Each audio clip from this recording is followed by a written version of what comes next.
तो पहली जो नदी है वो कुमार हिमालय से, यानी कि वहाँ दुद्धा तोली एक पर्वत है, वहां से एक नदी निकलती है जिसका नाम है रामगंगा।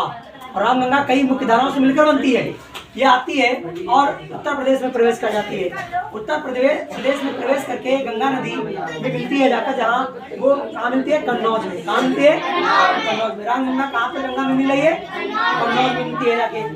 अब कन्नौज के बाद पीलीभीत जिला एक है। पीलीभीत जिला जो उत्तर प्रदेश का है, उत्तर प्रदेश में फूलर झील पाई जाती है।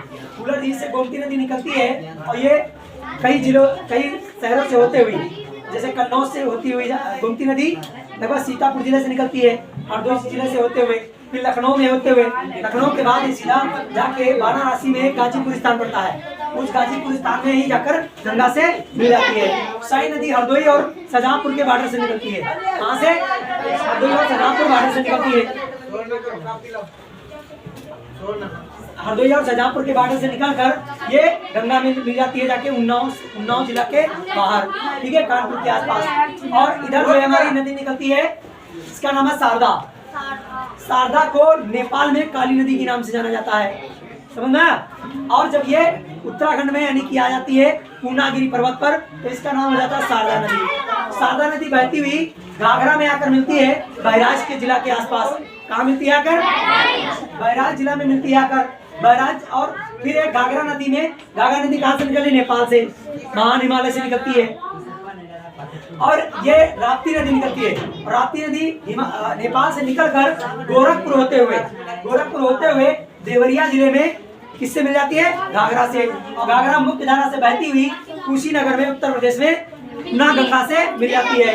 लेकिन अयोध्या में इसका नाम मात्र अयोध्या जिले में ही, अयोध्या क्षेत्र में ही लगभग 30 से 35 किलोमीटर की दूरी पर इसका नाम सिर्फ सरायू है। क्या है, सरायू। ये घाघरा का ही नाम सरायू है, सरायू नदी नहीं है कोई, ठीक है। इसका नाम चेंज होता है, सरायू नदी हो जाती है।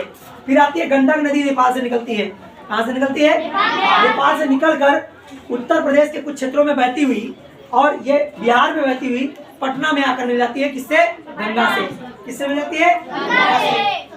फिर आती है कोसी नदी। कौन सी, कोसी, जो बिहार का शोक कही जाती है। क्या कही जाती है, बिहार में इसको शोक क्यों कहा जाता है, क्योंकि पुनः अपना रास्ता चेंज कर लेती है।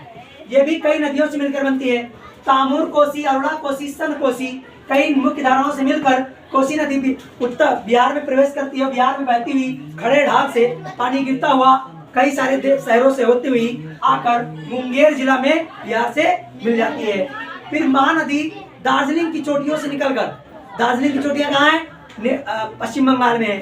पश्चिम बंगाल में दार्जिलिंग चोटी से निकलकर जो है ये आती है यहाँ क्या नाम, फरक्का बैराज के आसपास मिल जाती है, जो फरक्का बैराज पश्चिम बंगाल में है।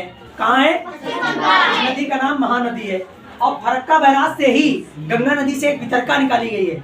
कौन सी वितरका, बैराज का मतलब होता है किसी नदी से कोई नहर का निर्माण करना या उसी नदी के नाम से दूसरी नदी का निर्माण कर देना। तो ये हुगली नदी बनी हुई है। कौन सी, हुगली नदी से एक नदी निकल कर आती है जिसका नाम है दामोदर नदी। कौन सी, दामोदर नदी, जो छोटा नागपुर के पठार से निकलकर हुगली नदी में आकर मिलती है, जो भ्रंश घाटी में बहती है। और गंगा नदी पुनः पश्चिम बंगाल से होकर बांग्लादेश में प्रवेश करती है। और बांग्लादेश में जब ये प्रवेश करती है तो इसका नाम हो जाता है पद्मा। क्या हो जाता है, बांग्लादेश में गंगा नदी को पद्मा नाम से जानते हैं। और जब उधर जमुना नदी यानी कि ब्रह्मपुत्र नदी जब बांग्लादेश में प्रवेश करती है उसका जमुना हो जाता है। और जमुना और पद्मा